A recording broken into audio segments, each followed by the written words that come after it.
Hi everyone, good evening. I can see people coming into the webinar.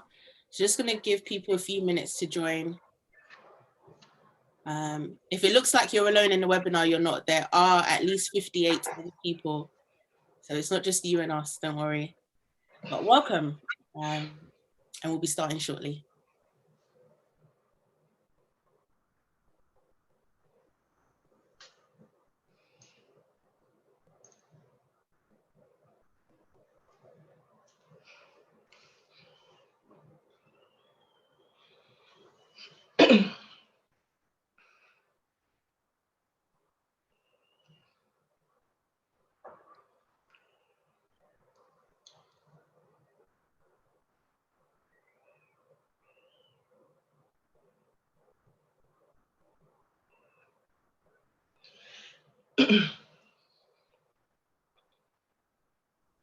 Okay, cool. So it is 6:02. So we're going to make a start now so that we can maximize our time.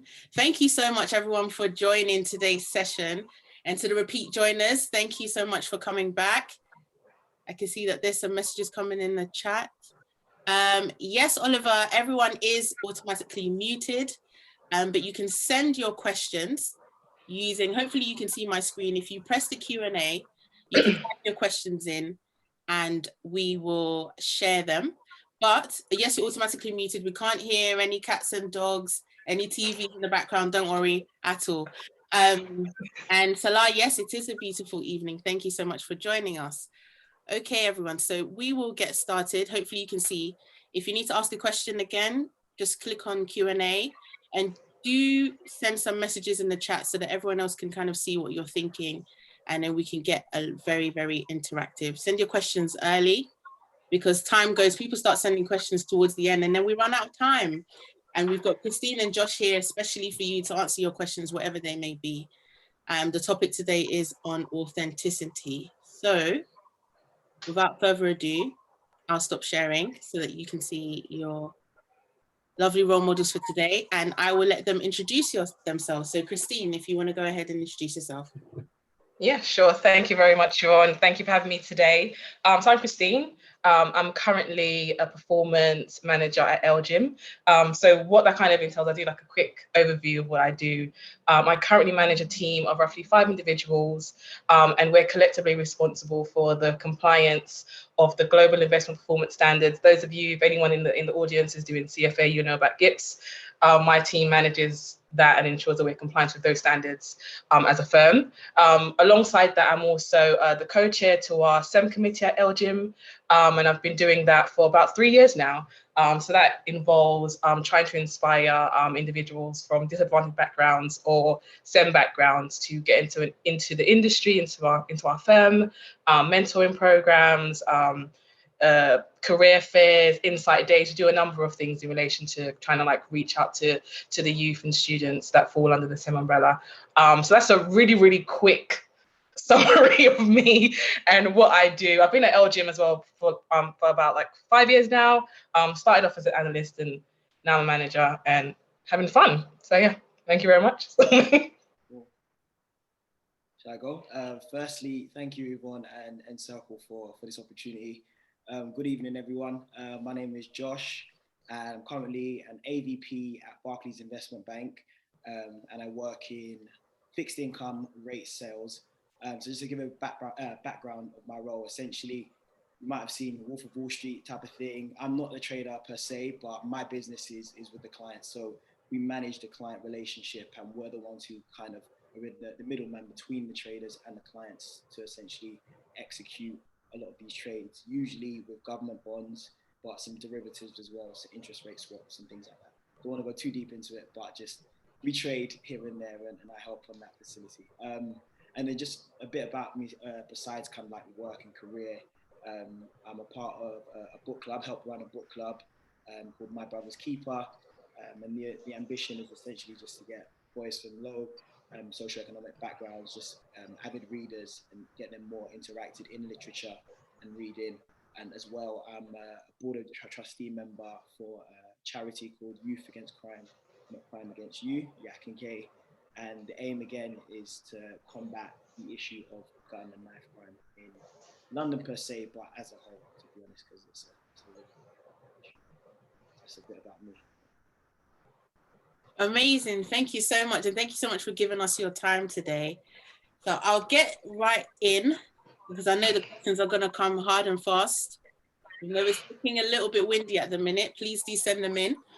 So we had some that was ahead of time. And I'm just going to start with one. So the topic today is authenticity and imposter syndrome. And I wanted to ask you what imposter syndrome means for each of you. So Christine, you went first last time, so I'll let you go first, Josh. What does imposter syndrome mean to you?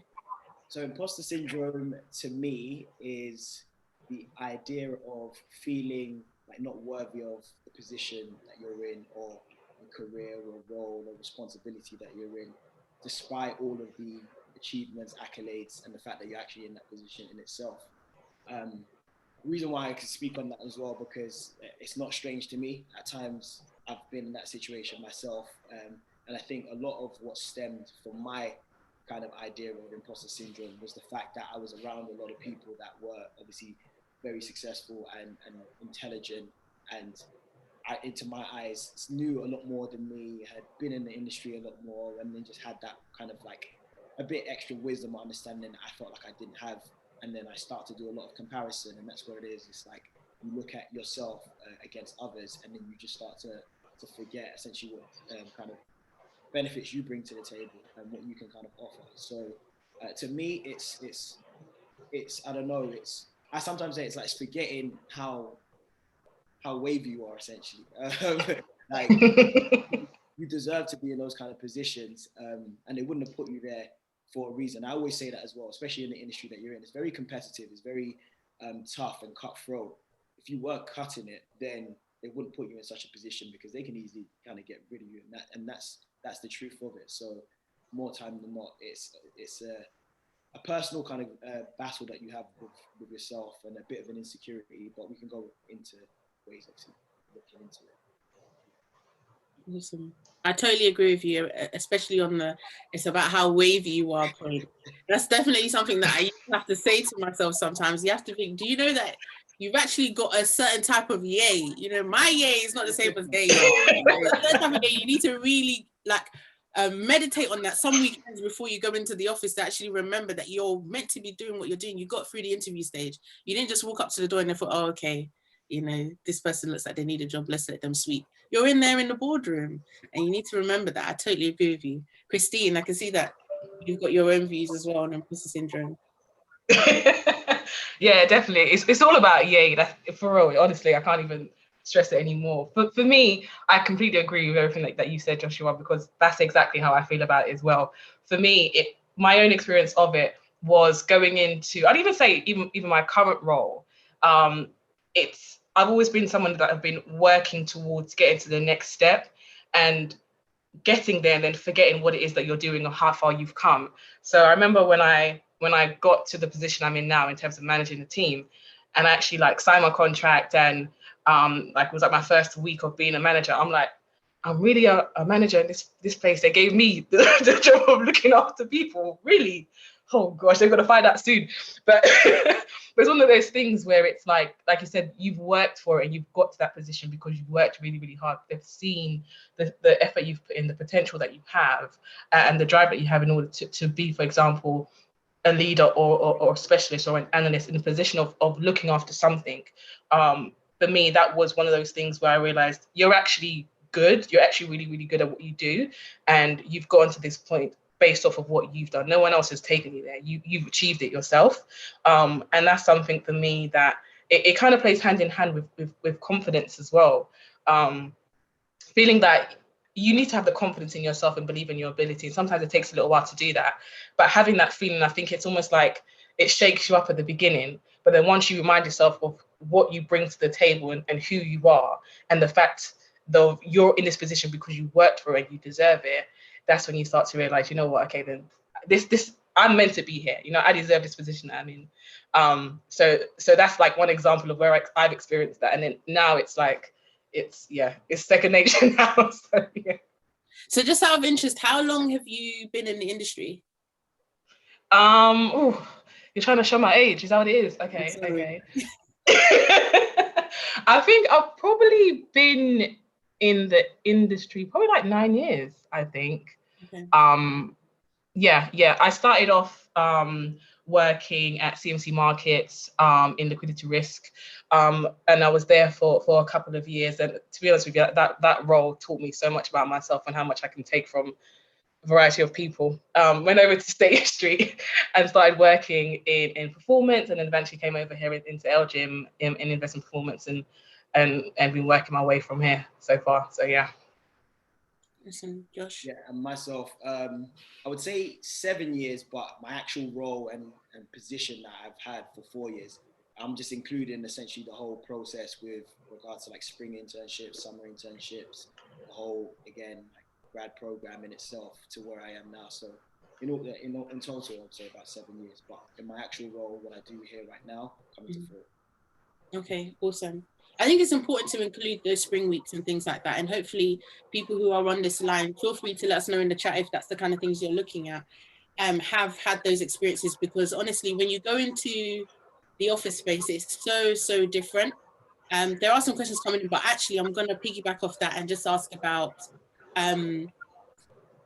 how you feel you're able to fully represent yourself in the office, given maybe the area you've come from or the university that you went to or anything like that. Do you think there's anything that you can link directly or any kind of notable experiences that you've had? Josh? So is that with the whole like bringing yourself to the office, I think it's just what is key is that it's an honest representation of yourself. And a lot of the times it's like, is it how you perceive yourself? So it's, to me, again, it's a personal conviction, how you want to bring yourself towards the office. And I feel that's where I always turn around and say, well, we're multifaceted people. So there's times where, again, even my personality, I would still be bringing myself to that. And I think what's brought me to the situation where I am today, some of the things that I'm really not back from like secondary school, whatnot, is always that whole, I've always had this mentality of saying yes to almost all opportunities. But through that, that's been able to put me into so many different spheres, meet so many different people. And because of that, I've been able to almost really network and socialize and get a bit of a take from a lot of the people that have come about. So what's helped me is just having a very open mindset. And I think that is very key when it comes to being able to socialize and network and go about with a lot of people. But ultimately, when it comes about like, bringing yourself to that, I thought we're multifaceted. So the same person that you are towards your parents, so even your siblings will be different, to partners if you have any, or even your friends. You always, I say it's about social awareness. You always bring a bit of yourself to whoever you're facing, essentially. So the same can transcend to work. Christine? Yeah, I would say I completely agree with that as well. For me, when it comes to bringing yourself into work, it's a couple of things. Firstly, I would say it's being confident in what you do, because I think when you're confident in your role and achieving what you've got the role in, or just being great at your job, it gives you that little bit of freedom to almost like relax a little bit, and you can almost unwind and start to connect. And ultimately, another thing as well is we're all people, we all are humans, we all have feelings, we all have emotions. We spend most of our time at work with people that you're going to see more than sometimes you might see your own family. So you have to be able to engage with them in not just work related topics or anything like that. So for example, I remember when I started my career, one of the hardest things I found to do was like going for work drinks. And that's something I feel like in our culture, it's like, you think going to work drinks, you can't banter, you can't laugh and joke with people, you can't do those kind of things. But if you actually put yourself in those positions, when you go to those work drinks, for example, and feel uncomfortable and force yourself into a position where it's like, okay, then I don't know these group of people over here. Let me go over here and introduce myself and start talking about things that you're interested in, finding out what they're interested in. That helps you come out of your own shell and create bonds with these people. And then those kind of things help you in your day-to-day role. And the more comfortable you become with doing that, and almost like talking about the things that you like, laughing about the things that you like with people that you work with, it makes the job and everything that you do so much easier. I find building those relationships and being your true self is what helps you the most. And ultimately, to be honest, you can be in a role and there's only so much and for so long you can be as proper as ever. You know, something's going to happen that's going to break you down at some point. Someone's going to fall over, you're going to laugh. Something's going to happen that takes you out that kind of like formal position at some point. So I think for me, one thing is is being comfortable, being confident in your role, and then having that ability to just kind of relax and putting yourself in those uncomfortable situations where, for example, where it could be work drinks or just trying to make conversation with your team. But it's so important because another thing as well I found is that coming from my area and coming from my background, going into not necessarily the role or the company I'm in right now, there was a company I was at before where I was the only Black person in the team, only Black female in the team. And when I first got in there, it was quite difficult for me because it was like, how can I relate? I don't know football, I don't know cricket, I don't know these things that people can easily talk about. What we're going to say, I know Arsenal, and that's it. I don't know nothing else. Like, what else I'm going to say? And so for me, it was almost like, okay, I have nothing to go off of. So I'm going to force myself into talking about whether that be culture or whether that be things that I'm interested in. And what that does is not only does it make you a bit more comfortable, but it also becomes an opportunity to educate your team or people that you work with. Because sometimes they genuinely don't know anything about your culture. And you can use as an opportunity to really educate them on things that you do and to be aware of certain things. Even food. I know food is a whole nother topic when you bring it in, food that, I don't know, smells or whatever it is people want to talk about, right? But those kind of things are where you use opportunities to educate your team or educate people that you work with. So, and they learn about you, they learn about your culture. And that's when you bring that connection into it. And then you can kind of build off of that. I know everyone's laughing right now. But yeah, for me, as soon as you said food, I'm just thinking about a time that I brought food into one of the people I worked in, and it was just rice. And then this woman walked past and she was like, "Oh, what is that smell?" It's actually rice. What am I meant to do with this? I can't. It's just rice. It was literally just rice. I think I had some like stir fry that I'd made from a cookbook. So it wasn't like love rice or like rice and stew. It was just rice. But again, those are the opportunities where let's say it was jollof rice, right? Those are opportunities that you could use 100%. To educate people on culture, on what you do, on your lifestyle. And it's those rare opportunities that you get that you wouldn't necessarily get if you're doing your job. You're not gonna come out and say, "Oh, have you heard about this or do you know about this?" It's those opportunities that you get, those unique opportunities that you get that you have to maximize on a bit. And I found by doing those kind of things has really, really helped. And I kind of built on that into my current firm and team, to the point that they know so much about me, my family, my culture, that it's like, what don't you know about me? Yeah, it's like, tell me something you don't know. So yeah, that's kind of like my take on things on that, really. Just want to add to that, Christine, because I totally agree. And I think one of the questions that we most probably saw beforehand was that some of the positive impacts that could have. Literally, just on Christine's point, I just wanted to give an example of something that happened recently. Because I recently became an uncle again. My sister gave birth to a daughter, but like in that whole area there, because I'm Nigerian, there's certain ways that certain things that happen when the baby is born in terms of that naming ceremony. And so you like waiting 7 days and the type of cultural things that happen around that and all those things there. And it just gives you an opportunity to educate people that would have never known of such a thing beforehand. Likewise with weddings as well, when we're talking about traditional, I'll even be getting my phone out to show them the trad that everyone's wearing and things like that.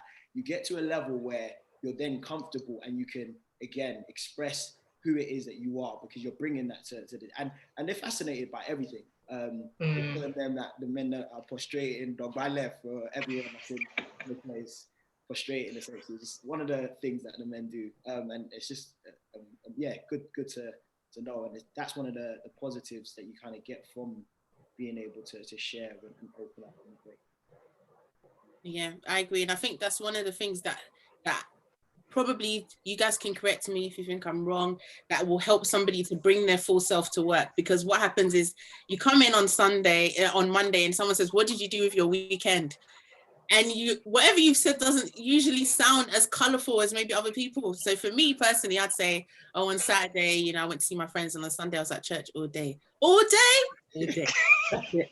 You know what I mean? You don't even get the chance to really explain what it is because you're just so nervous about what people will think about. But those are things that, I mean, if you're going to spend all day in church, there's obviously got to be a part of you. You've got to be able to talk about it. Otherwise, you're hiding yourself.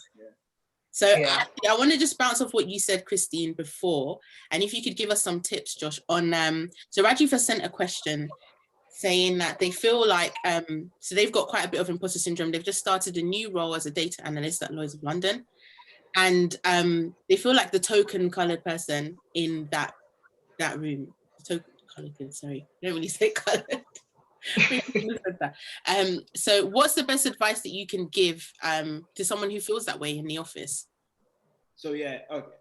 Was that to Christine? If you could go, Josh, please. Sure. It's a hard one, definitely, because again, having to go out of your way to make such a thing where really and truly the culture and the environment should already be there where you feel comfortable, that's already a challenge in itself. So if any ways that you can, I would say one of the tips I would definitely try to bring out, which Christine was speaking about, is common ground. I think that's a very good way to obviously just ease off a lot of kind of like tension, or you kind of feel like level with someone. And examples that I kind of give is, again, I'm a guy who loves football. So a lot of the times it's being able to, I play every week and stuff like that. So I speak about my games, but as well, like some of the things that I did on the side was like, for some of the people that know about Premier League, there's like a fantasy league or whatever, where you can pick certain players. If they do well in real life, it helps you set that up amongst the colleagues across the floor for those who also were football lovers and stuff like that. They don't know me from Adam, but through all of those things there, I was just starting to meet people all across the floor. It takes a bit of courage. It takes a bit of stepping out of your comfort zone and being able to do that, but finding common ground with certain people. Now, it doesn't have to be sports. There are many different areas as well. I know music is a big one for a lot of people. And we don't need to go to the traditional things that everyone says needs to be done, i.e. like golf. I think that's like old timers, like back in the day, like that's traditionally what happens in, let's say, banking or whatnot. But you don't have to fully be in line with what everyone turn around and does. It's just being able to find common ground with a lot of people. And that's one of the things there. And also, I think, yeah, Christine, you definitely said it, but really trying to be social if you can. And again, it is a bit of work, like stepping out of your comfort zone. But a lot of what you have to remember is it's a people business. And everyone gets along with people that they get along with. And the only way that's going to happen is through interaction, is through socializing. So you don't have to go there and actually drink, or you don't have to do it every week and have to be there from start to finish. But just making sure that you're visible and that people know who you are and that you're speaking to one or two people here and there. I think it really does go a long way, because that's a lot of the times where people be putting you to certain opportunities just because you're just a name that's just on there just through being like social with them and things like that. And I've seen some of those things happen even in my position I'm in now. So. Awesome. Thank you very much. So we've had a few questions in. They're actually based upon studies. So if you guys could tell us a bit about what you actually studied at university, and then I'm going to ask you a few follow-on questions from that. So, yeah, should I go first? Yeah, sure. Yeah, sorry, I just wanted to add on to what Joshua said on the last point, because I really loved everything that he said. And just, I'll be really quick, I won't take too long. Just because I read the question that you posed, and something that I think is really important there, especially with the example that Joshua gave, is that when you do feel like you're, well, one, if you feel like you're the token, you're not, because you need to have some kind of skill to get any role in a corporate role. So you've got the skill, you've got something that you've brought, that you've outperformed and won against other people. So that's already an achievement in itself. You've got that role. Two, if you're new in a role, everyone, no matter what role it is, you're going to have to learn something. No one goes into a role knowing everything. And you want to be in a position where you're learning something new in a new role. So don't worry about that. And I think if you do feel like you're that token or you're the only person from that particular culture or race or whatnot, I think the example that Joshua gave that I really liked is finding something that makes you step out. Because one thing that for my own example, for my own kind of experience and my own team, when it comes to, let's say, promotions, I don't know we're not talking about that, but when it comes to like promotion and development, being able to show leadership skills doesn't always mean you show that within what you're actually doing. It could be things like what Joshua has been doing in terms of taking his own initiative to develop something new, to build relationships, to build rapport with other people in other areas. Those kind of skills are really, really good to have and demonstrate in other ways. So if you can think of, okay, then, well, I'm from this culture, is there a way that I can educate my team or area in my culture and the things that I do, that can potentially show your skills, show your leadership skills, show your people skills.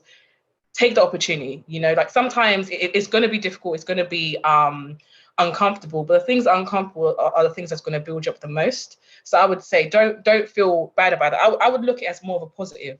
That you're coming in and you're going to show everyone what you're about, what your culture is about, and really build on that. And you're going to be showing so many people your confidence, your leadership skills, just everything that you bring outside of your job in itself. So hopefully I added on to that.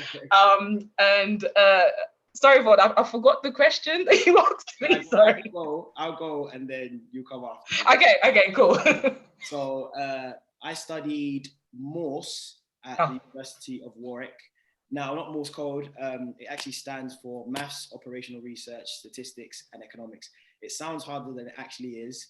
It's the jack of all trades, master of none. I couldn't decide what I wanted to turn around and do, so I just thought, let me do it. Weird, I don't know why, but it was a really good course, because I thought, as much as knowing all of the theory and the science behind a lot of the things, it was very practical, and what I learned, not a lot, but a good amount has been transferred into some of the stuff that I do today, which is always good when you can see some of the things kind of actually impact what you do. But I did read one of the questions before, and I just wanted to touch on the point that although I am studying quite an economics kind of maths side degree, and I'm now into finance, it doesn't mean that if you don't come from that sort of background, that you now are disadvantaged. And I have prime examples of people who basically were on the same internship as myself. One of my good friends, he studied philosophy, my housemate. He's now also investment banking in like the DCM kind of area as well. And he did philosophy. A girl that was also on my internship, my rotation, she studied languages, and she was in credit sales, basically an identical role to myself. So she had none of the whole prior economics background, or prior, I don't know, maths and statistics background I may possess, but she's still in the same kind of position with me. Reason why, because with all of these kind of programs, they really do look at the skill set that you kind of bring. And I really saw the qualities that she brought to the role through her languages and being able, because it's all transferable. And what I think is very, very key is if you are coachable. If they can see that they've got, like, let's say, a raw diamond right there, and they can polish you to someone great, or a great salesman, or a great salesperson, or a great trader, that's in the eyes of finance, but in any role, let's say, then that's essentially going to be very, very key. So I wouldn't let it deter you if you don't study like that kind of technical background, because it's still fun. But do the extra work, of course. Of course. So I've got a question now. So I studied financial computing. So my degree was half finance. So my dissertation was based on portfolio optimization, which kind of relates to what I do, which wasn't necessarily the route I was planning for. And the other half was coding. So I learned C++, I learned VBA, I learned MATLAB, all these other coding languages, because I wasn't sure if I wanted to go into finance or I wanted to go into coding. Like I like coding because it's like a solution-based kind of thing. It's like someone gives you a challenge, and once you finish it, it's like, okay, I've done it, I've coded this, I've done all this kind of stuff. So I wanted to study something that gave me two routes. And my first role was more down the coding side, and I realized for me, I needed more. I needed more things that involved strategy. I need more things that involved just using different parts of my brain, because having coding, especially these days, is a really, really good skill to have. And it's something that you don't necessarily even need to go to university for. You can learn the whole of SQL, Python on YouTube. Like, you really don't even need to do those kind of things at uni anymore. So for me, it was kind of like, I want to go down a different route. And I completely agree with your point, Joshua. These days, especially, it's about transferable skills. Like an example I can give in my current team. So I'm currently recruiting for a trainee position in my team. And the person I'm recruiting for, I know they're not going to have any experience in what we do.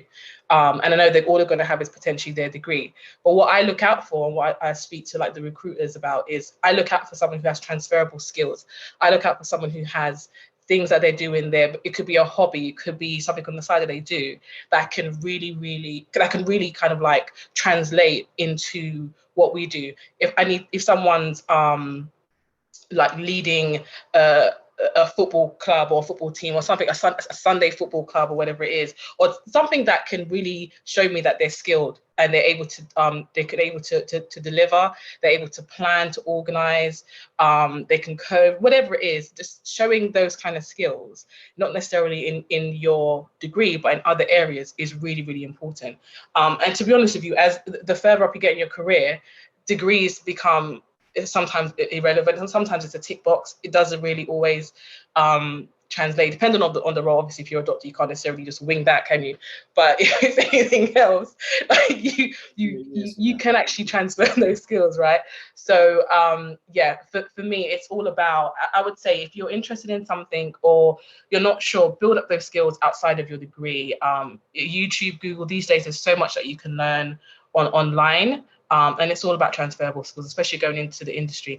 And also another thing as well, don't worry if your degree isn't related to what you want to do, because that happens to a lot of us all the time. And you can transfer into anything. And even if you do go into a role and you're like a year or two into it and you're like, you know what, this isn't for me, you can actually go and do something else. You're not locked into anything that you do. And sometimes even being in a position for 2 or 3 years gives you so much skills that you wouldn't have had before that you can then again transfer into a new role or a new area. There's so much crossover in the industry, there's so much crossover in various roles, that don't ever worry about that. Because really and truly, when you leave uni, do you know about all the different roles that's in a corporate bank or asset management? You don't know. So don't worry about those kind of stuff. Just do your best and keep going, really. Thank you. I think one of the challenges with that is that when we're leaving university, we don't know that there are other roles other than being an accountant or portfolio manager or even sales. Sometimes you know about sales. It depends on how deeply you've looked into the industry that you want to go into. But actually a good question that's come up is there a role for somebody who's a jack of all trades and a master of none in finance? So someone who can code, someone who's got a humanities background, can do maths. Off the top of my head, I would probably say a business analyst might be a good role for that, especially if you're working on projects and delivering different like agile projects, because you almost have to know different areas and different things and different skills to bring. Because, for example, the project I've worked on with the BAs, they be knowing things. I'd be like, how in the world do you even know this stuff?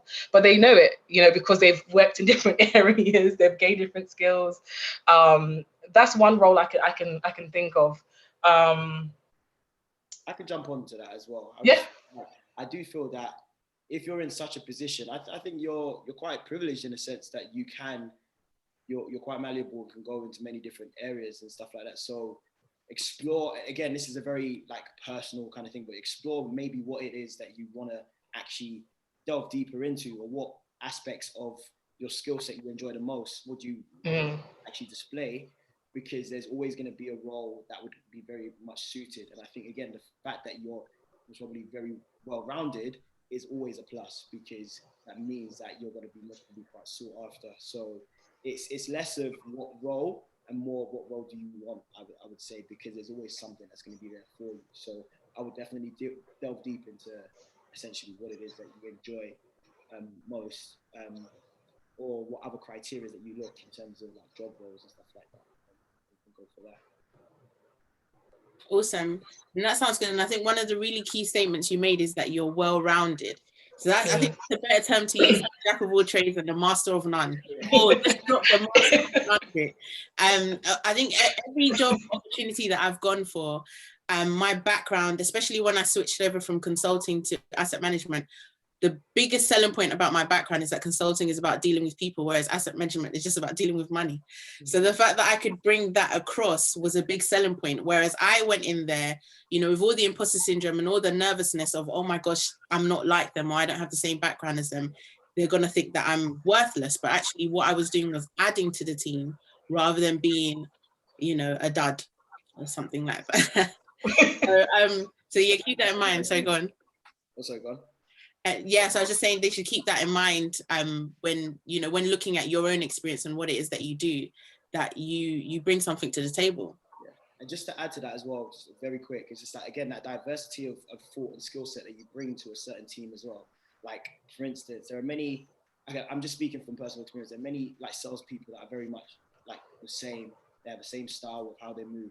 But sometimes there's different ways of looking at things and analyzing. So you might have someone that's very much like they've got the gift of the gab and stuff like that. They're very Jack the lad, whatever it may be. But then you've got another kind of salesperson that's very analytical and quite technical. And that's also another way that you can reach out to certain clients. So instead of looking at, oh, I'm different to this person or different to this kind of blueprint, you're like, okay, I'm creating my own like kind of lane because that's going to be my area of, let's say, speciality or expertise to an extent.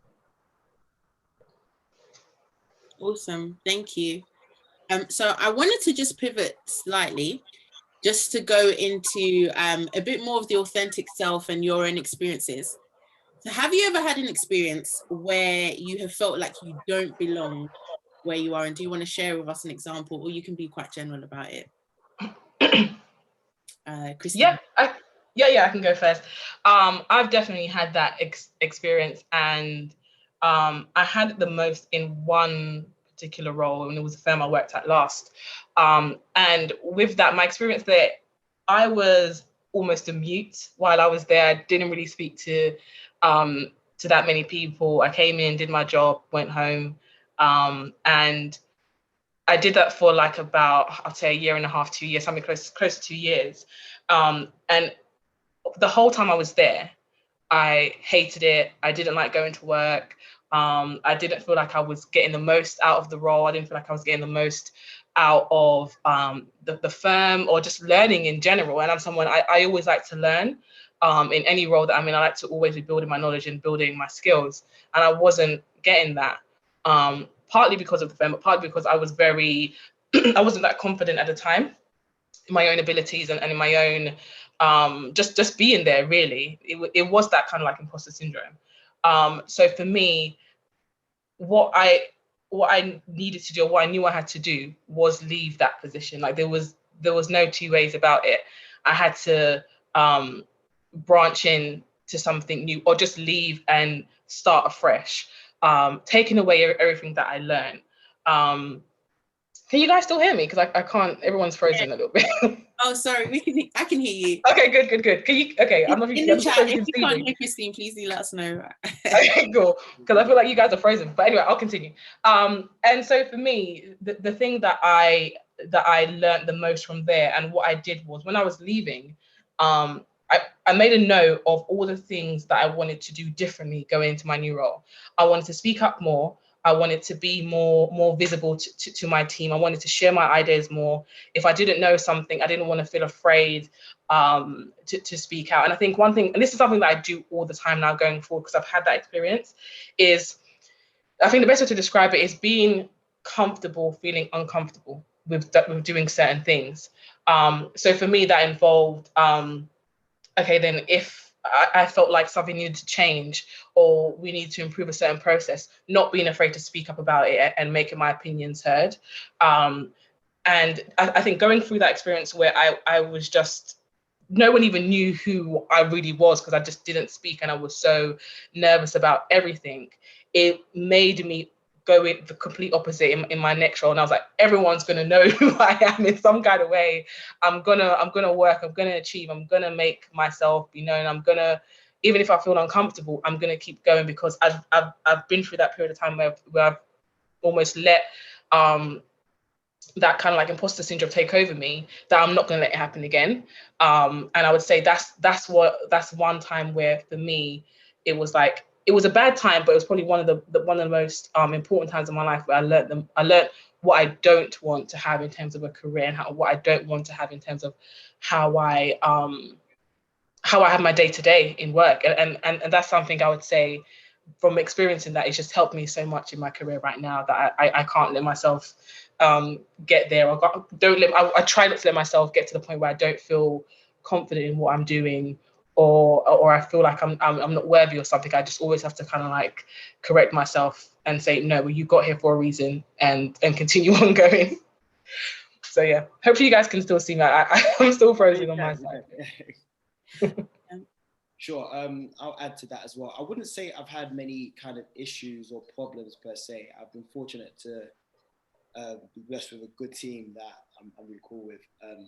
But I would say, and one of the things I would most probably highlight was the culture shock, in the sense that there's certain things that I did or I wasn't doing, just through the way I was kind of brought up, and just little examples in the sense like, I don't know, just comfortably going to like, I don't know, MDs and directors and literally just putting your opinions across and stuff like that. Sometimes, like growing up in a Nigerian household, sometimes it's like you speak unless, like, what's the phrase? You speak unless spoken to. Exactly. So things like that, you have to essentially unlearn some of the things, because that's not it's not the custom or what's done in the industry or the way things work, and you kind of have to get to grasp with that quite soon and understand this is the dynamics of it. And so obviously sometimes if that's just not the way that you maneuver and the way you go about, sometimes that could be a bit of a hindrance at times, or it just is an uncomfortable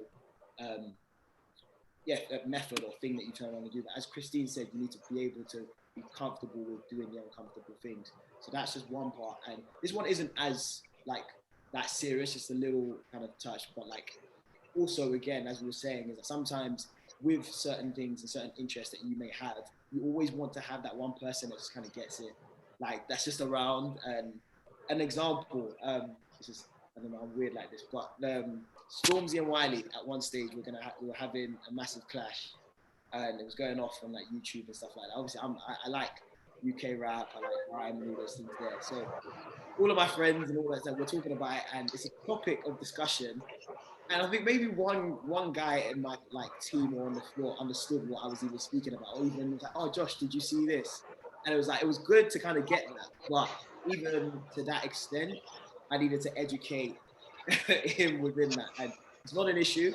Again, it's all a part of the process, and I'm happy with that. But sometimes you just maybe just want to have that one or two like friend there or something like that, just understand you and connect on that level. But again, that's just a minor thing, but that's some of the stuff that you always look out for. You just want a close companion. Yeah, agreed. Thank you very much for giving us examples as well. Very, very useful.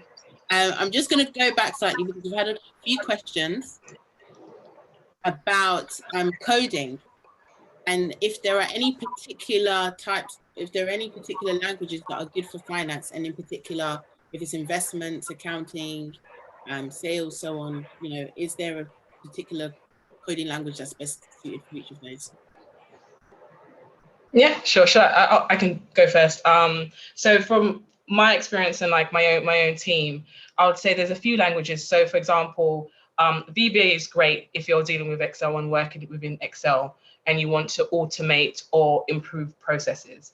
I would say that's a great way. For example, if you know VBA, you can actually demonstrate how you can actually really demonstrate how you can improve a process, and you can clearly show for a process that might have taken 2 hours, you can make it take 30 minutes from using code and using VBA within Excel. So I think that's one language. If you're dealing with a large amount of data and numbers within your role, within your team, SQL is really, really good.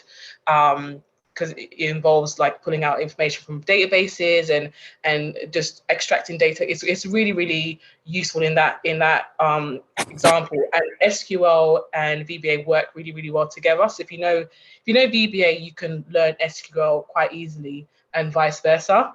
Another language that's quite useful and is really being used across various different applications is Python. And with a lot of firms, all these languages that I mentioned, with a lot of firms, they will have courses that you can go on, and you can gain those knowledge and gain those skills if you're really interested in it.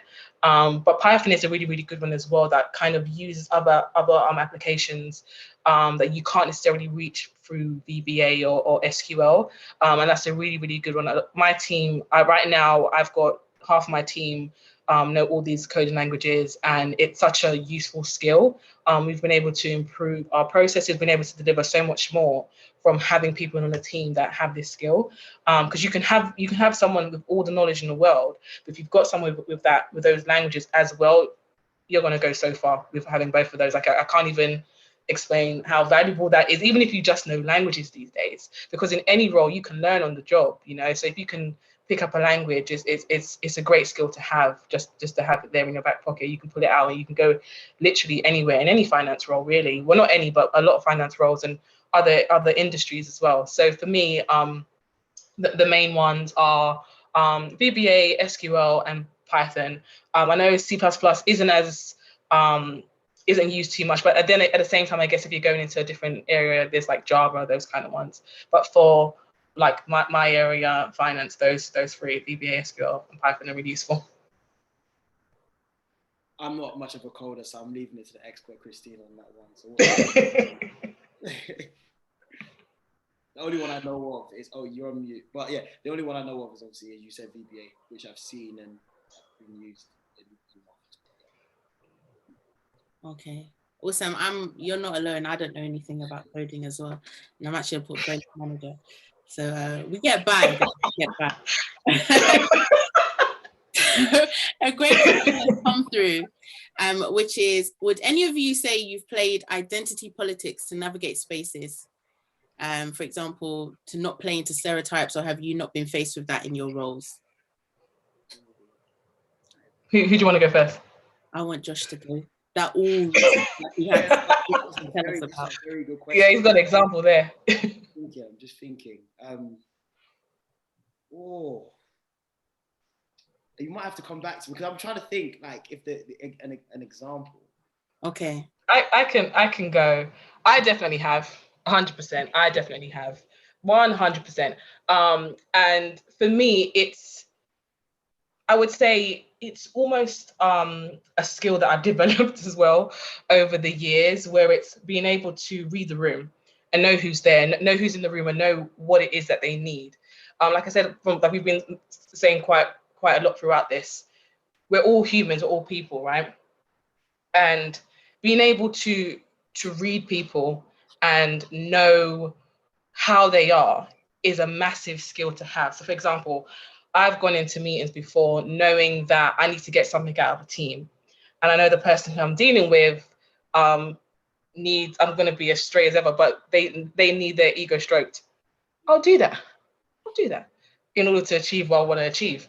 And there's some people where sometimes when you go into a meeting and you have to show your knowledge and show your expertise for someone to trust in your abilities in order to work with you, or in order to trust you with a process. And I feel like that's something where you have to, you can't be the same at all the time with everyone that you're dealing with, especially at work. You have to know how to navigate with different personalities. You have to know, okay, that I'm with someone who's going to want to know, who's going to ask questions A, B, C, D, E. You have to have all the answers. You have to be prepared for those kind of situations. And the more you put yourself in those uncomfortable situations with people, you're going to learn that. Sometimes you might have to go through bad situations in order to learn, but you have to be able to put on a mask and you can be yourself, but at certain times you have to play the part in order to get what it is you need to do. It's as bad as it may sound, it's the reality, it's the world that we live in, and it's with everything, you know. Like sometimes you just have to do it. Sometimes I speak to the guys in my team who find things a bit difficult, where I'll give an example where there's like some fund managers who could be quite loud and abrupt or whatever it is, right? And they might feel a bit intimidated by that person. And my thing is, what the advice I've given to the analysts in my team is that yes, that person could be like that, but that's just how they are. That's their personality. That doesn't change what you know and what you bring to the table and what you're trying to achieve. As long as you are able to communicate with that person in a way that you're comfortable with to get the message across, that's the most important thing. Just because someone else is shouting doesn't mean you've got to shout, but you've got to be able to communicate with them in a way that they will understand. And similarly, if someone needs more detail, like I mentioned, you have to be able to give that extra bit of detail. It's reading the room. It's a skill that is so, it's a huge part of networking, but it's a huge part of any role that you get into. You have to be able to read the room and know who you're working with and know their personality types and know what they're going to ask for. You almost have to presume the questions before it even comes your way. You got to think, what's this person going to want to know, and have the answers ready. If you can show that, you can demonstrate that, that gives them confidence in you and what you're doing, and it just helps you go further in terms of building relationships, achieving what you want to achieve, and just building your own skills, really. So yeah, be prepared to do that. It's not something, I'm not saying that you have to do it all the time, but there's going to be times where you're going to have to do that. Like you can be yourself within your team because you know your team and you guys are together all the time. But if you're working with others, you almost have to figure out how comfortable can you get with certain people. Because it's the game's the game. It's the best way to put it. That's what I'm saying. Yeah, no, Christine, I just want to add to that. I think I'm with you totally. And I just want to, that's a very good question, actually. And Yeah. I hope you don't take this as a cop-out, but essentially, I totally agree with what Christine is saying. And I feel more so because, again, if you were to look at me more time than not, I'm not the typical looking kind of banker. I have locks and everything. I'm in a swing and everything. But because sometimes you feel that this pressure that you have to represent for like a whole community of people and stuff like that. So it's a case where I'm cognizant of that some people are actually ignorant, and I don't go out of my way purposefully to try and not play into stereotypes, but I do make a conscious effort that I'm representing not even just like myself, but this is what my mum always says: whenever you leave the house, you represent the family. But like it's deeper than that. At times, you assume that you're now representing the whole, I don't know, Black community or whatever. So everything that I talk and act, it sometimes plays a part, and it isn't supposed to be a burden to me per se, but the reality it is sometimes. And so because of that, again, I don't go out of my way to make sure, but I'm just like, okay, cool. I've now stepped into a room. People may think this is the type of person that I am just through appearance alone. They're going to come out of that meeting, of that event, of that conference with a different mindset of me, just through interaction and stuff like that. But on the flip side, I also feel like if there's certain things that to some degree actually are in line, I'm not going to shy away from it to now not play into it, if that makes sense. I'll give you an example. I'm not gonna lie, I like to dance. So this is me, even with my friends. Like, I went to a wedding on the weekend, it was annoying, but they called me out for like a dancing competition and stuff like that. So that's just the way I am. I'm now not going to, I don't know, like, what's the word? I don't know, restrict myself from dancing now that I'm out with my colleagues because I don't want to be perceived as the dancing Black guy or whatever it is. Like, that's just a bit of me. And it's like, because I know myself and I'm being true to myself, I know I'm not trying to play up to any stereotypes or try to play down any kind of stereotypes. It's just being cognizant of the situation and reading the room. And as Christine greatly says, it's like play the game, just knowing how to navigate in those kind of areas, because again, it's all a people business and you need to understand and have emotional intelligence in those areas. Thank you very, very much. And thank you so much for being open. You said the right thing. Thank you so much for being open with your experiences. And I think if we just bounce off that, if you could tell us a bit about what code switching means to you, because code switching is a word that we talk about a lot. Or if you're new to the word, it's something that people will refer to regarding when you go into the office, there's this expectation or this thought that you become less of yourself and you maybe speak in a bit more of the Queen's English, or you conduct yourself in a certain way, you won't be your true self. So what do you guys think about code switching? What does it mean to you, and is it a bad thing? Okay, I can go on this one. Code switching to me, again, as you rightfully said, I just feel it's basically, well, some people will see it negatively, but it's having at different faces depending on who you're looking at, essentially. My personal opinion, and it might be the unpopular opinion here, but it's I'm essentially in favor of it to an extent, because again, my whole thing is about having emotional intelligence, and I say as well, we're multifaceted in terms of our personalities, and the way we react. The way we act as certain people isn't always the same. Little example, well, it's not really an example, but again, like when I'm speaking to like my nephew or my niece or anything like that, I'm speaking in ways that they can understand. So when he now asks me a question, I'm breaking it down so that he understands. And I think the purpose of communication, the purpose of interaction is to be understood and to be heard to an extent. So when I'm speaking to like my boys from like secondary school, I won't be speaking the same way I'm speaking to my kind of colleagues, just because we have a different kind of interaction. We have a different kind of relationship. The same way when I'm speaking to my parents, there's a lot more reverence and respect. I'm not saying I don't respect my friends, but there's a different in the bass of my voice when I'm speaking to my mum or dad and things like that. And I feel that, again, it's all about being able to understand that we are all different aspects of that. You're just putting it together, and it doesn't make you less of who you are, because all of those things make you who you are. So. Thank you. Yassine, did you want to add to that? No, I think Josh was covered everything really from that point. I couldn't agree. I couldn't agree more. Well, I think maybe it's kind of like what I said before in terms of reading the room and knowing your audience, really. And another thing for me, I think something that I always have, and it kind of relates to what Joshua said, is the idea of, especially when I'm speaking to someone who's older than me, is having that respect. I always find it difficult to almost direct someone who's older than me to do certain things. And to be honest with you, in my team, I've got two guys who are actually older than me, and that was one of the things that I struggled with the most when it came to managing, is how can I tell someone who's older than me what to do? And it's a skill that you have to, I had to develop over several months, really. But yeah, it's again, you have to be able to read the room, and it's not a bad thing. I don't think it's a bad thing at all. I think it's something that you have to be able to do. If you can't do it, that's when you could be in situations where you may not go as far as you could go.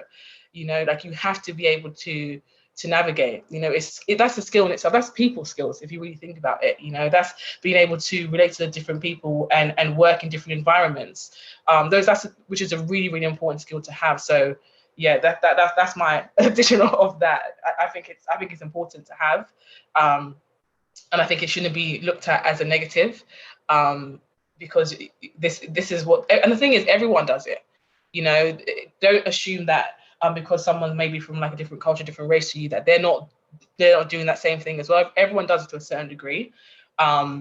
So we're all in the same boat when it comes to that. So it's not a bad thing at all, as long as you know the reasons behind why you're doing it.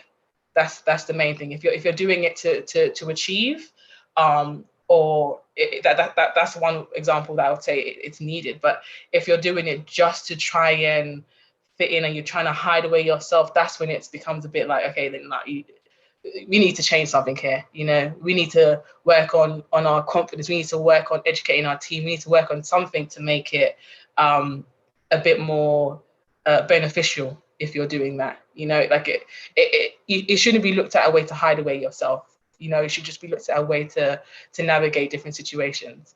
Because you have to be yourself. So that's the way you're going to go with it. You have to be yourself. So yeah. Hopefully that answers that question. Last thing to add to that as well. Again, I'm going to be quick with this one, but again, it's a time and place. Again, the reason why it's like being professional, and if you're in a professional setting, there's certain standards that you're supposed to uphold within those areas there for obvious reasons. I always like to liken it to, let's say, relationships or whatever, or like when you're speaking, I don't know, like guys usually when you're trying to speak to a girl at first, like you're very chivalrous at first, your best foot forward, you're doing certain things in certain particular ways. I'm not saying that you get comfortable with it, but because your relationship develops, I'm just glad. When your relationship develops, things like that then you can start to open up a bit more, and they can start seeing the more goofy side to you and stuff like that. And it's the same thing with your colleagues and and with your kind of your people around. It's like, obviously you want to make sure that you come across in a certain way that as the relationship develops, as time goes by, they obviously there's layers that you can open up. And I think when you look at it in that way, that's when it starts to make a bit more sense. Yeah, thank you very, very much for you get professional advice and relationship advice all in one, all today. Take my own advice. So yeah, thank you very, very much for that. And thank you so much for touching on the aspect of when code switching can go bad. Because I think there's a lot of things that I've come into contact with, and sometimes I've even experienced myself, where code switching, you know, it's about fitting in and doing, you know, as the Romans do when you're there and that kind of thing. But then there's also this aspect where it's like changing your name when it becomes like a shroud, right? So you're changing your name, or how you say your name, or allowing people to give you a different name and things like that. They can't say because they can't pronounce your name. And I think that's where it may be, and please do give me your opinions on this, and maybe it weighs in on how much the employer makes the culture open. You know, how the employer makes the space feel safe enough for you to say, my name is Yvonne Yeboah. I will go around saying my name is Yvonne Yeboah. That's how I say it. But that's actually like a very softened way. When I go to Ghana and I say Yvonne Yeboah, they'll say, what? Who are you? What's your name? So yeah, so then it, you know, it really depends on the employer. And I don't know if you guys have any anything that you can sort of add to that, if you think it's more the employer's view, or we should just sort of go into the workplace and just feel, I am who I am, this is me, take it or leave it. Hopefully take it because I want to get paid. But... I completely agree with that. I don't think anyone should be changing their name to make someone else feel comfortable. Your name, you know, that's how that's your identity. Why would you ever change your name? I've had people within my team try to change your name, and I'm like, why should we call you something else? This is what you're known by. We go by that. That's it. There's no change in that. And I think in terms of who it comes down to, that's a really, really difficult question, because sometimes you can look at it as in within, let's say for example, just your team. You can take on that position where it's like, I'm going to make sure everyone in my team knows, for example, knows how to say my name properly and respects that and respects my culture and takes on everything I'm saying and the things that I bring. But then sometimes when it comes to your firm, sometimes if you're in a firm that doesn't have certain things in place around, let's say for example, inclusion and diversity, you can take the position of, you know what, I'm going to maybe lead the way in this. In terms of my firm, maybe I can reach out to my manager or other stakeholders to put these kind of ideas that we need this, or we need some kind of inclusion or diversity committee, societies, whatever it is, to educate people. But then I think with that one, sometimes it can be a good and bad thing, because you have to think, what am I taking on by doing that? Am I now representing everyone by doing that? And do I want to represent everyone by doing that? Some people are comfortable to do that. For me, I'm more than comfortable to do that. But some people, it's difficult for them to take on that position and represent, for example, let's say the whole Black culture. Some people can't do that. It's a huge ask for someone to do. And that's where I feel like that's where the firm has to step in and help them. And if you voice your concerns and you speak to your managers, and they hear those points, they really should be trying to help in some kind of way, and it shouldn't be all on you to come up with a solution. You know, it's not, you didn't start the problem. You shouldn't be the one finding the whole solution. You can help, and you can be like a source of information, but not all the time do you have to be the one finding the whole solution. But if you are comfortable to do that, then that's great. Again, another opportunity for you to show leadership skills, for you to show like that you can work on a project or those kind of things that's going to help the firm in the long run. But it all comes down to, what are you comfortable with doing? Ultimately, you need to be comfortable within yourself at the very beginning and at the core of everything. So stuff like you mentioned, your name, you have to, don't hide away who you are, you know, especially within the people within your team and people that you work with. They need to know who you are. They need to respect that, and it helps you develop. it helps you develop and helps you grow within that team and long term. So yeah, I can probably speak on and on about what a firm should be doing or shouldn't be doing, but anyway, I think that answers that question now. To be honest, I think Christine hit the nail on the head. I think all of the points that I was going to turn around and say have been mentioned on that. So yeah, 100%. It's about, in terms of, I think the culture should be in place in the organization that you're in. So the ownership or the responsibility, I think, lies first with them. But at times that isn't really the case. So if that is, then again, as you rightly said, sometimes you can be an originator of something, but that might be a lot of pressure. If that isn't, then ultimately the ownership would be on the individual to obviously try and encourage that. Awesome, thank you. So we're getting more questions, and then now, because we're getting into the last 20 minutes, I'm going to ask you if you can do some kind of quick fire and keep your answers really brief so we can get these questions out there. You guys ready for the challenge? Let's go. Yeah, let's do it. Let's do it. This is I've now put you on a speed round and the question's a bit long. So. Right, okay, so someone sent in a question where they're actually on an internship at the minute and they feel like they've been jumping through hoops and doing quite exciting things that the people that is giving them the work don't really understand themselves. So they're kind of proving themselves time and time again in this internship. There's 2 months left, but at the minute they don't feel that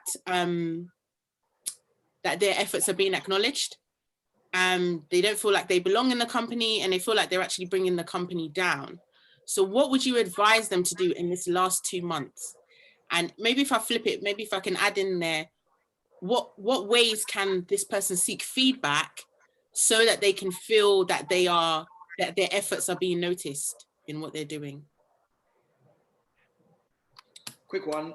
So yeah, I was about to say, I think the answer there was just to definitely gather some feedback from whoever's like your line manager or who you directly report to, who's already set this work and stuff like that. I think you document quite a lot, and essentially like you have to turn around and basically let people know what you've done in those instances there. But obviously in a way that you're not trying to boast and show that, oh, I'm this like great kind of candidate, but still showing how well you've done and where you stand. Because a lot of the times it's like, if you feel that they are not acknowledging a lot of the work it is, you just sometimes put people to the side, or if you can book a bit of time, just so that you find out, okay, cool, where am I in this kind of internship there? What do you think about the work that's that? Feedback is definitely key because it lets you know where you stand in a position. I'll leave it for that. Awesome. Yeah, I completely agree with it. I think another thing to kind of maybe think of from another view. So if I speak from my own team, for example, what I think sometimes people forget is that even though, let's say your manager sees what you're doing, we probably see about 70 to 80% of the things that you're actually doing. The extra work that you're doing sometimes may not be visible. You know, like you could be working late, or you could be doing or speaking to someone else, having separate emails, whatever it is. We may not see everything. So I think I completely agree with that point in terms of bringing things to people's attention. So I can speak for my own self.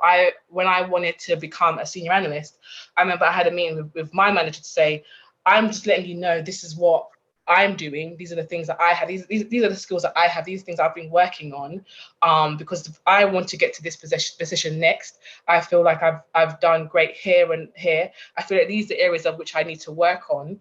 Do you agree? What do you think? What else do you think I need to be doing? What else do you think I need to be working on? Because doing that in itself, bringing that to someone's attention, it's not a bad thing. It should be looked at as a negative thing. It's you knowing, one, your worth, two, that you're willing to work and develop any skills that you are not great at, or something, or areas that you can be better in, but also knowing what you bring to the table. And sometimes just doing that in itself shows courage and shows it almost reinforces everything that someone knows about you. You know, when I remember I told that I gave that information to one of my analysts, and when he did that to me in his year-end review, I wanted to cry, because it was like, you're doing what I did back to me, kind of thing. And it's really important to do that. You know, it's really important to know what you bring and be able to speak about it and say, I am here, I know my value, and be willing also to take on feedback, because sometimes you could be really great in certain things, but it's certain things to work on. So being open to taking feedback is always really, really important. So yeah. last thing just to add in there as well, if you've got a rapport with anyone that could also give any good feedback, so colleague feedback is obviously very good as well. So if there's someone that can vouch for you, that is also could attest to the work that you've done, that's always a thumbs up. Yeah. Amazing. Thank you very, very much for those insights. Thank you. So I've got some other questions here, which are more based on roles and degrees. So one is, what jobs are suitable for accounting and finance graduates, the initial start of their career? I think you touched a bit on this about degrees and how it relates, but please, if you could just go over that would be great. Yeah. So again, that's a very, like, to some degree, niche course. But again, the skill sets that you develop on such a course opens you up to a wide range of roles and stuff like that. So it's all about not focusing too much on the degree, but what you've gathered from the degree and what you can use with the things that you've gathered from the degree into any kind of role. Obviously, the first thoughts that come to your mind are banking, finance, all those things there, because they're very transferable, like practically, with some of the things that you've turned around and done in your courses. But again, I wouldn't limit to those roles in particular. And obviously, if you're open to other things as well, certain external exams could help with regards to that as well. So you can do, obviously, Christine mentioned it at the beginning, CFA. That's obviously a well-renowned exam that people turn around and do up to 3 levels. FCA, so you're a regulated, approved person, so you can work in certain banks and stuff like that. There's more, I mean, ACCA, I'm not too, don't know too much into that space, but I believe that's another accounting kind of qualification that even you being on your course would most probably make you exempt to some of the exams that are even in the ACCA. Correct me if I'm wrong, but just from my colleagues and friends who are also in that area, that's some of the stuff that they've done as well. So definitely explore those other external exams as well, but keep your options open. You've done a good job. So I studied accountancy and finance.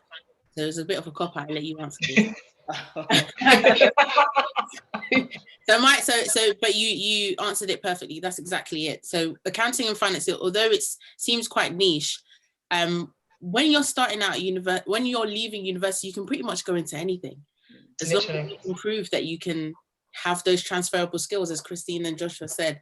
So for me, I studied accountancy and finance. My first job was in investment consulting. I did try to get into some of those audit training contracts with like PwC and KPMG. They didn't want me, obviously wasn't good enough. But I went to consulting and they thought that I was chef's kiss.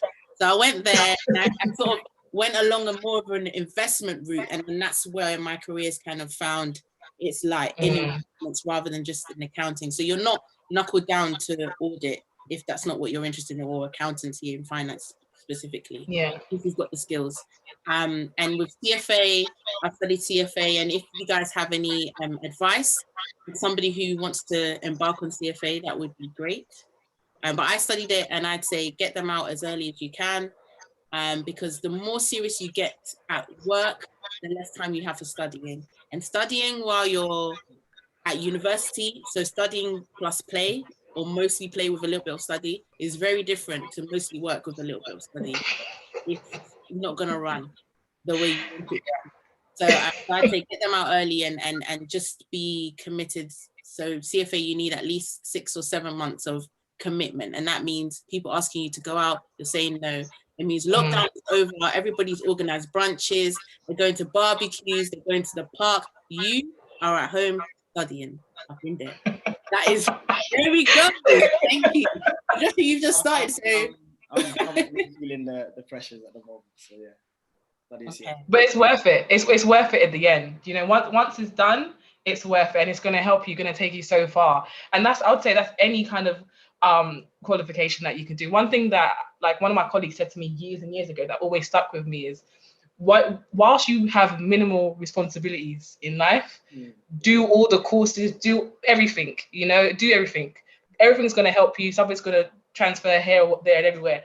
So just get as much out as possible. There was, back to, like, I think, what did you say just before that? About the degrees. Yeah, about the degree. one thing I would say, and this is something that I learned later on in my career, is reading job descriptions.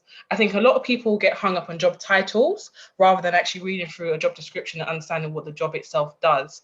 I would say go and look at a variety of different jobs in different areas and read the job description and think, is this something that I would want to do? Is this something that I would enjoy doing? Because a lot of jobs will tell you this is what they want, but it also tell you this is what you'll be gaining, this is what you'll be doing, this is what you'll be getting out of the role. So do that type of research. And again, like Yvonne said, when you come out of uni, you can literally go into just about anything. I know there's someone in my team who studied history and is working in performance. There's things that is just, it's so transferable, or it's not. It's all about your interest. Because when it gets to you coming in for an interview, no one's going to be asking you just about your degree. They're going to be asking you questions about your interest in the role. What do you know about the position? What do you think you're going to gain from the position? What skills do you bring? What's your strengths and weaknesses? How are you in different situations? Your degree, you're not going to be sitting there holding your degree the whole interview. You know, you're going to be literally asked different things. So you have to know, you have to have more to give other than just your degree. Your degree gets you through the door sometimes, and that's literally it, you know. So yeah, don't be worried about what you studied. Now you can literally go into different things, but use the time really. Whilst you're fresh out of uni, use that time to learn about different roles, learn about different professional courses, different things that you can do, and get them done as quickly as possible. It will benefit you in the long run. Amazing, thank you. And just on that about interview, somebody's asked a question about that they've got a distinction in their MSc. Congratulations. How do they use this in an interview without showing off?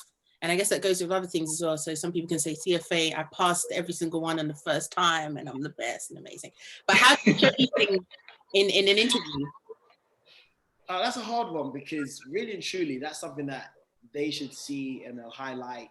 And if you're lucky, they will bring it up into kind of conversation. But one way to most probably try and like sneak you with it is that when they ask you the competencies, then try and have your answer around some of the things that you did in that kind of course or in that kind of qualification and stuff like that. So this is just from the top of my head. So it's probably not a great example, but if they're going to turn around and say, oh, tell me a time that you've worked under like pressure and stuff like that, you're like, oh yeah, during my day-to-day job, don't use this example, but in your interview, but like on my day-to-day job, I was obviously juggling the crazy hours that I'm doing, as well as CFA, this, that, as well as this, as well as that. I learned so much about organization, timing, and all of that, those kind of things there. So what I would say is that, again, if you don't want to come across, again, like bragging, but if you want to try and slip it in through these kind of competencies and answering the questions along those lines, that might be a good way to do it. Awesome. Yeah.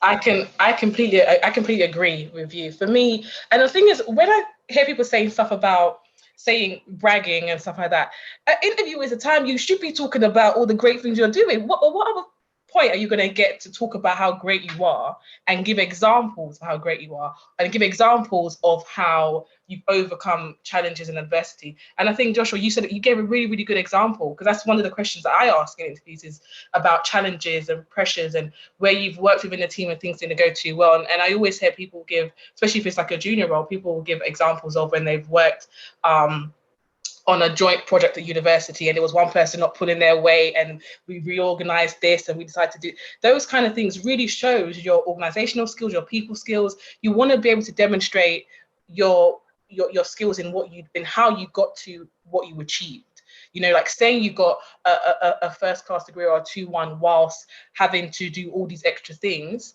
because you organized your time and you planned out what you're doing and you made sure that you did this by this day and you stuck to a plan. That's not bragging. That's not bragging that by saying that you've got a first or you've got a 2-1, whatever it is. That's showing that you still managed to do really, really well when you had a lot of things going on.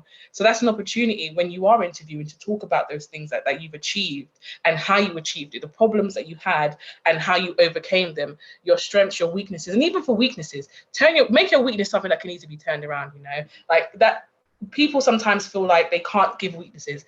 Being aware of your weaknesses and things, and not even weaknesses, but areas of improvement, is an amazing skill, because that shows that you're able to develop. That shows that you are someone, if I was to bring them into the team, they might not be perfect, but they can develop and grow into someone even greater than what they already are. So don't look at it as bragging, but look at it as demonstrating what you can do and how much you could do and how hard you're willing to work with anything that you're given.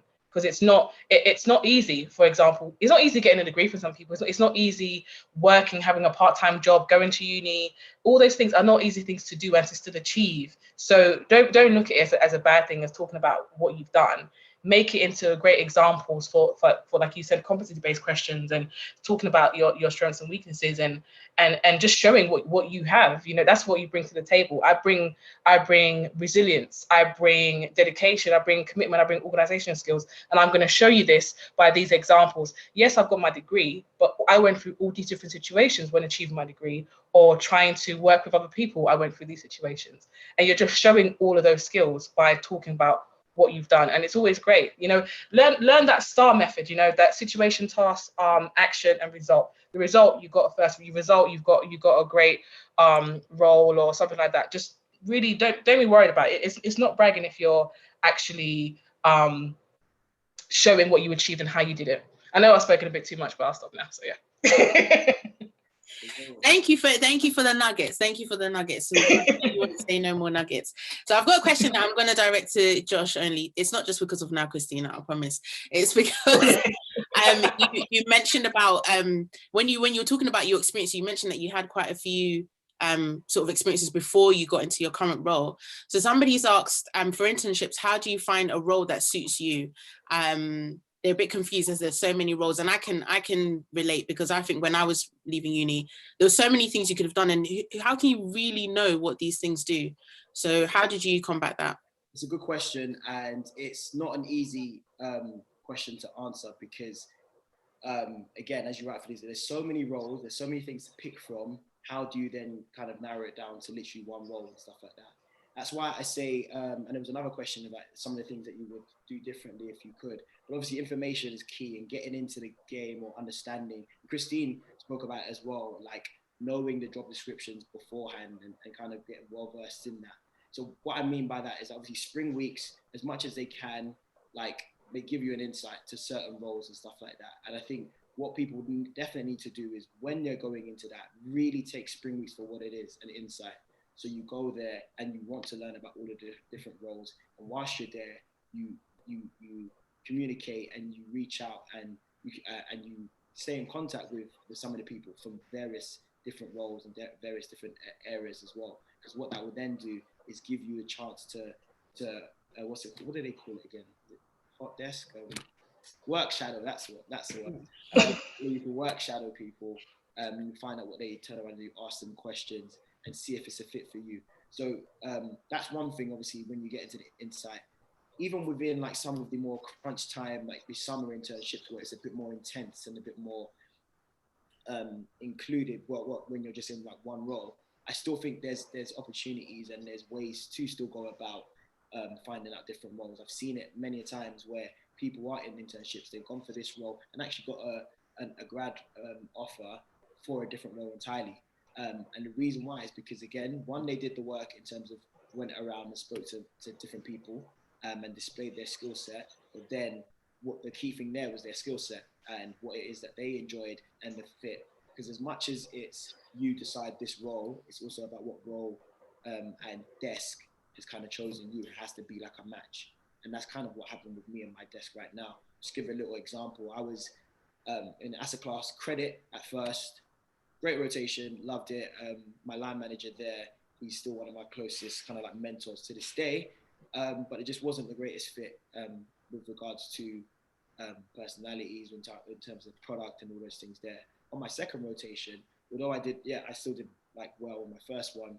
The second rotation, it was more in line in terms of personalities, in terms of skill set and all those things there. And so I liked the team and they also wanted me in a sense as well. So it's about opening up, finding a skill set, making sure that it's a match rather than you just choose, because they also need, as much as like you're being interviewed, that you're also interviewing them to an extent as well with the role that you want. Hope that helps. Thank you very, very much. That was a very, very full answer. Thank you so much. So the questions are now coming in more and more, guys. It's 7:26 and we are just about done, but there is a question that's coming in. I think Christine would be well placed to answer this. So I'll go ahead and ask you that, Christine, if you could keep it very short so that I can maybe squeeze in one more question, which is, how can older candidates with breaks in their CV maintain their confidence in the job market? For example, is it okay for someone to mention that they've been involved in elder care? That's a really, really good question. And I think with that, what happens is, well, what I've seen with my experience with candidates like that is writing your CV in a way that not only describes what it is that you do, but achievements that you did. Because if you've been in a role, let's say, for example, for 10 plus years, I'm going to know that you know that role. But what I want to see is the things that you achieved within that role. What did you build? What did you establish? What kind of efficiencies did you introduce? What new business did you bring? What new things did you bring? What did you really achieve? Those are the kind of things I would say that I would want to see. So I would rewrite my CV to demonstrate those things. And having breaks, some people have breaks in their CV. I wouldn't look at it as a bad thing. And Sophie, was it the question about having breaks in relation to elderly care, or just mentioning that? Okay, that's absolutely fine. For me, having those kind of situations doesn't change anything for me, because it shows me that you've had situations, or you've had to go into different situations, and you now want to come back to what you were doing before or something else. It's not a problem. Everyone's got a story. Everyone's got a life situation or something going on that you shouldn't be worried about that at all.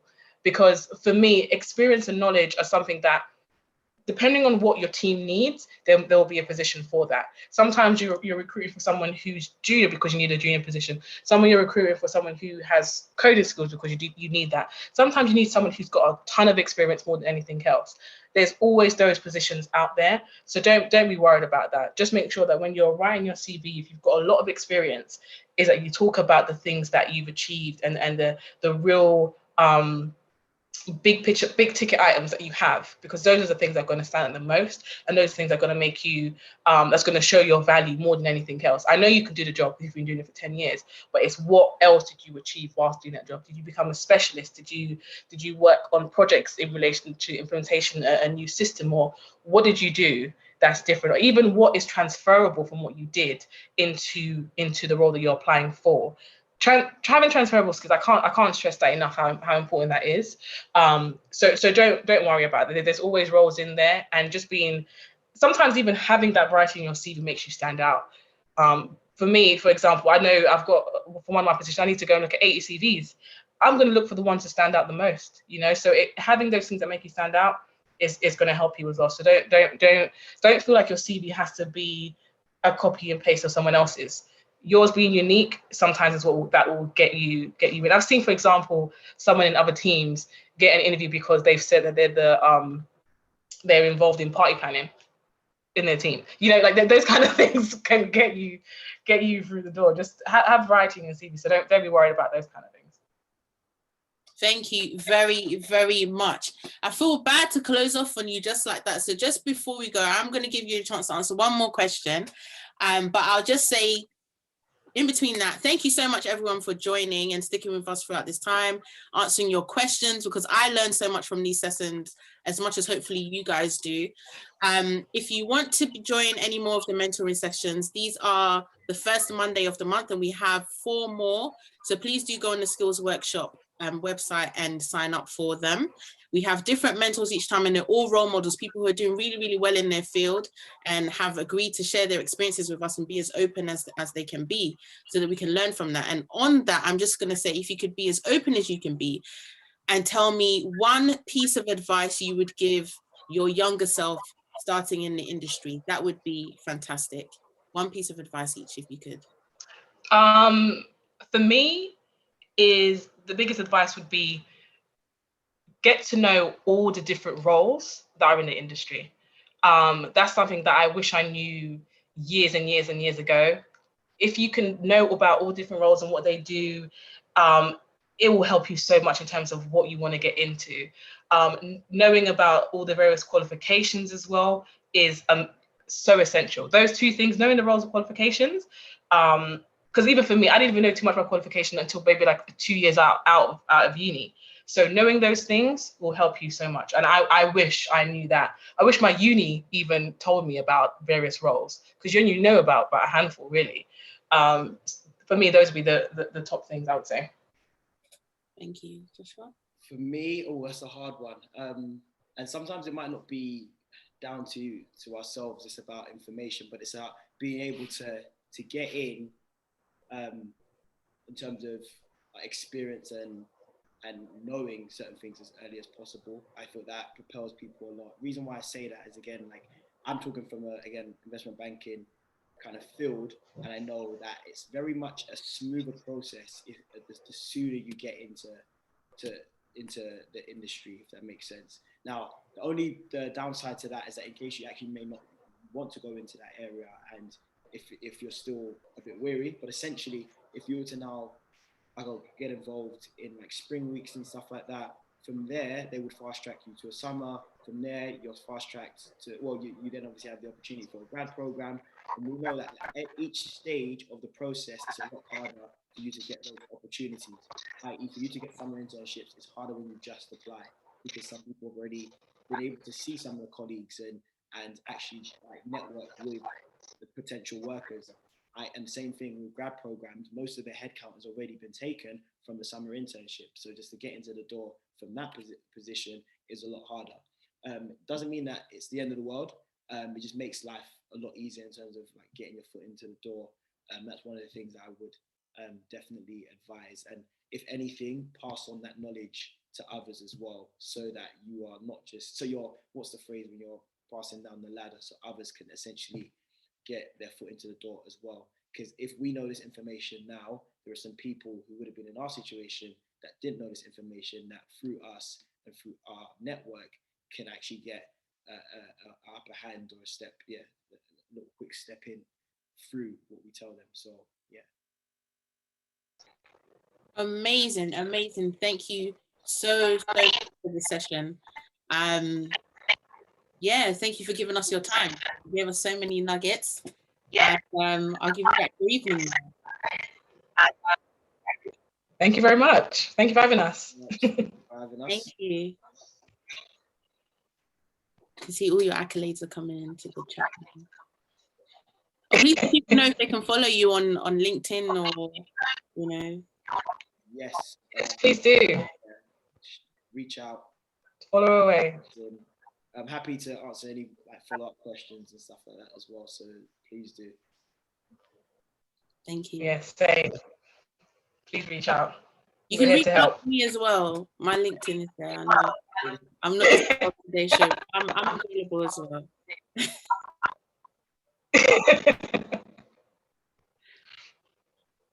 And best of luck. So you actually don't have to stick around, but I saw that people were sending you nice messages, so I just thought, you know, you can read them if you want. I won't end the session yet. Make sure you guys sign up for the rest of the session, Skills Workshop website.